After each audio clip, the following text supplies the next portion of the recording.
You want to be a good person. Fine. But have you ever let it cost you anything? Not inconvenience, not discomfort, something real, something you actually wanted, something you gave up and felt the loss of. Welcome to the Stoic Compass. I am Epictetus, and today I am joined by Carl Jung and LAOZI. Today we are examining, what does it mean to practice virtue when it costs you something real? Let me start with what I think most people mean when they say they are trying to be virtuous. They mean they are trying to feel virtuous. They donate when it is easy. They tell the truth when the stakes are low. They are patient with strangers and cruel to the people closest to them. That is not virtue. That is performance with no audience and no cost. Virtue that does not require you to sacrifice something you actually want is not virtue. It is preference dressed up in moral language. The question I want answered today is this: what happens to your so-called principles the moment they begin to hurt? I think you are right that most people are performing, but I would push on why. It is not simply laziness or cowardice, though those play a part. The deeper issue is that people do not know what they actually value until it is threatened. The persona, the public face we construct, is very good at mimicking virtue. It has learned the language, the gestures, the right moments to appear generous. But underneath that persona is what I would call the shadow, everything we have refused to integrate about ourselves. The miser who performs generosity, the coward who speaks loudly about courage. Real cost, real sacrifice strips the persona away. That is why it is so threatening. The cost is not just material, it is psychological. You lose a version of yourself you have been protecting. You are both describing the problem from inside the problem. Epictetus, you assume virtue is something a person does through effort and will. Jung, you assume it is something a person discovers through excavation. But what if virtue is neither of those things? What if it is simply what happens when you stop forcing yourself to be something other than what you are? The cost you are both talking about. The sacrifice, the psychological reckoning, that is the cost of living at a distance from your own nature. When you are actually aligned with what is real in you, the action comes without the drama. That sounds very peaceful, LAOZI, and I do not believe it for a moment. You are describing enlightenment and calling it ordinary. I am talking about the person who has to tell his employer that the accounts are wrong, knowing he may lose his position. I am talking about the person who has to stand in front of someone she loves and say something true that will cost her that love. You cannot tell me that in those moments, it is simply a matter of flowing with nature. Something in that person has to choose. Something has to hold. I am not saying there is no difficulty. I am saying you are misidentifying where the difficulty comes from. The person who loses sleep before delivering hard truth is not struggling with the virtue. They are struggling with their attachment to the outcome. Those are different problems. One is about character, the other is about fear. LAOZI, I think you are undervaluing the interior work required to even reach that point. Most people are not close enough to their own nature to simply act from it. They are fragmented. They carry wounds they have not examined. A man who was shamed for honesty as a child does not simply flow into truth-telling because the Tao suggests he should. He has to first understand what is blocking him, what he suppressed, what he learned to fear. The cost of virtue for many people begins before the action. It begins in the self-confrontation that makes the action possible. I will grant you that.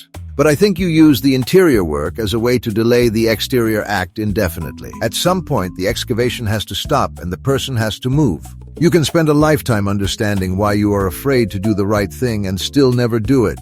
The Stoic position is not that self-knowledge is useless. It is that self-knowledge without action is a sophisticated form of avoidance.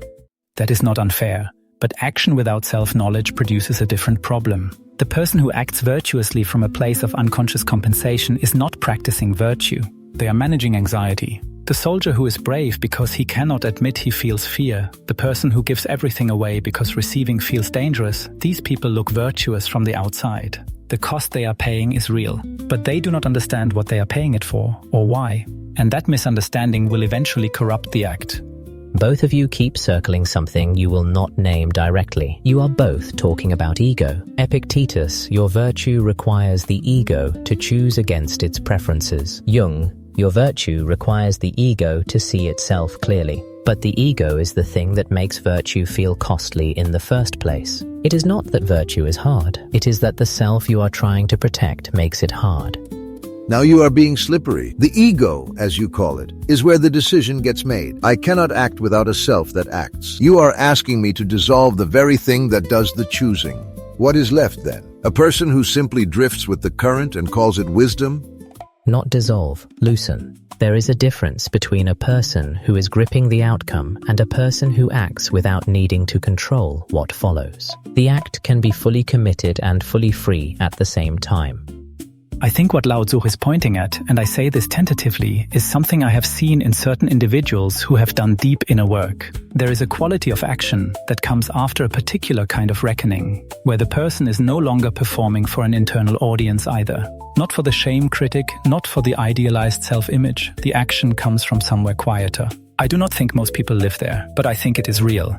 I think you are both describing the end of a road and ignoring the road itself. Most of the people listening to this are not there. They are in the middle of a specific situation today, where virtue is asking something of them and they are looking for a reason to give less than what is required. That is the conversation I want to have. Not what it looks like at the summit, what it demands right now on the slope.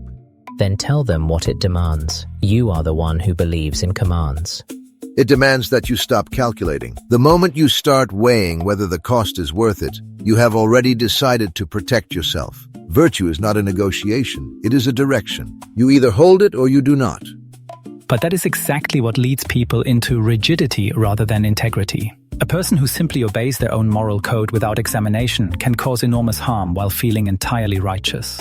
History is full of people who paid a great cost in the service of a virtue that was actually a defense against something they could not face. I am not arguing against action, I am arguing for conscious action. The tree does not ask whether it is worth it to bend in the storm. It bends because that is what the moment requires of it. And when the storm passes, it is still standing. The ones that could not bend, the ones that held rigid, are the ones on the ground. Trees do not have choices. People do. That is the entire point. That is what makes virtue possible, and also what makes cowardice possible. You cannot hold up a tree as a model for a human being.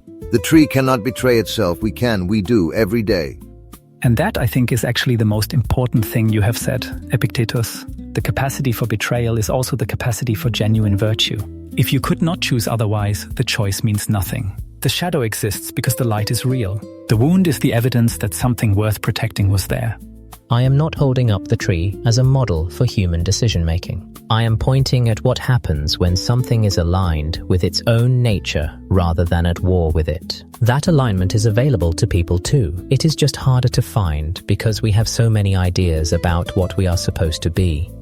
And who decides when you have found that alignment? Who tells you that the ease you feel is wisdom and not simply avoidance with better branding? I trust the difficulty. I trust the moment when something in you resists and you act anyway. That resistance is the proof that something real is happening.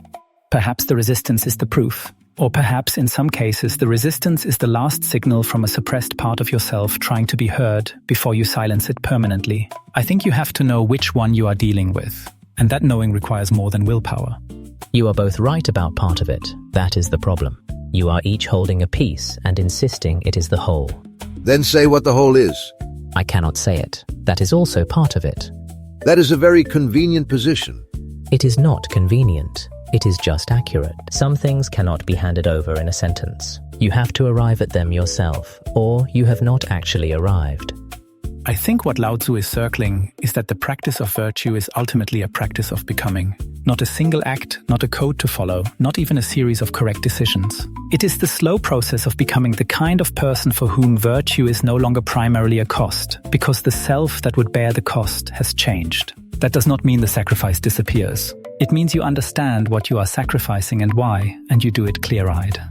That is well said, Jung. But I will add this. You do not wait to become that person before you act. You become that person by acting. The action precedes the transformation. You do not get clarity first and then courage. You act with the courage you have, and the clarity follows.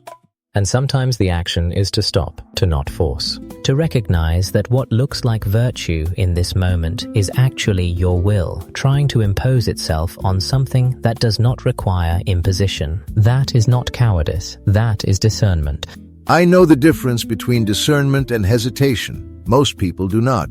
Most people call hesitation discernment and call avoidance peace, and walk away from the thing that needed them.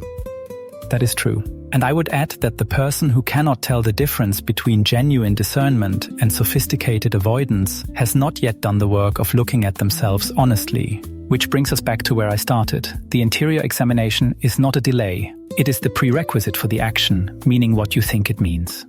What I keep noticing is that both of you are making virtue into a problem to be solved. It is not a problem, it is a direction. You find it by noticing when you have left it, not by constructing the perfect conditions for it.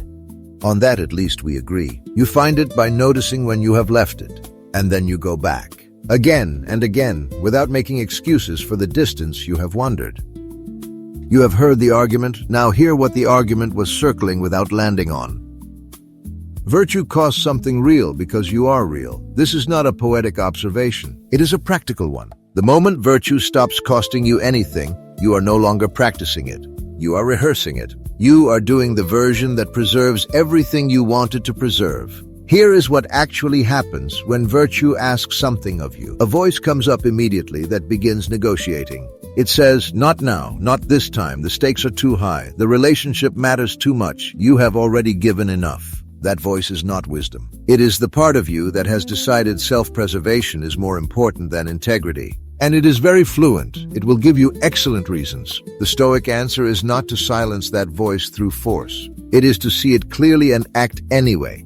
Not because suffering is noble, not because sacrifice is its own reward, but because the alternative is a life in which your values exist only up to the point where they inconvenience you. And that is not a life with values at all. That is a life with preferences. What you are actually practicing every time you hold the line when it costs you is the construction of a self that can be trusted. Not trusted by others, though that follows. Trusted by you. Today, find the place in your life where you already know what virtue requires, and you are still negotiating. Not a hypothetical, a real one. Write down what it would cost you to do the right thing there. Then write down what it is costing you not to. Look at those two numbers honestly, and decide which one you are willing to carry. The cost does not go away. That is not what you are working toward. You are working toward becoming someone who pays it without flinching. Not because it no longer hurts, but because you have decided that who you are matters more than what you keep. You already know what is being asked of you. You have known since before this episode started. The only question is whether you will answer it today or hand it to some future version of yourself who also will not want to answer it. That future person is you. There is no one else coming. If today's conversation has served you, take it further. Pay Attention by C. Tribuet, 12 Lessons in the Practice of Seeing Clearly. Available now on Amazon.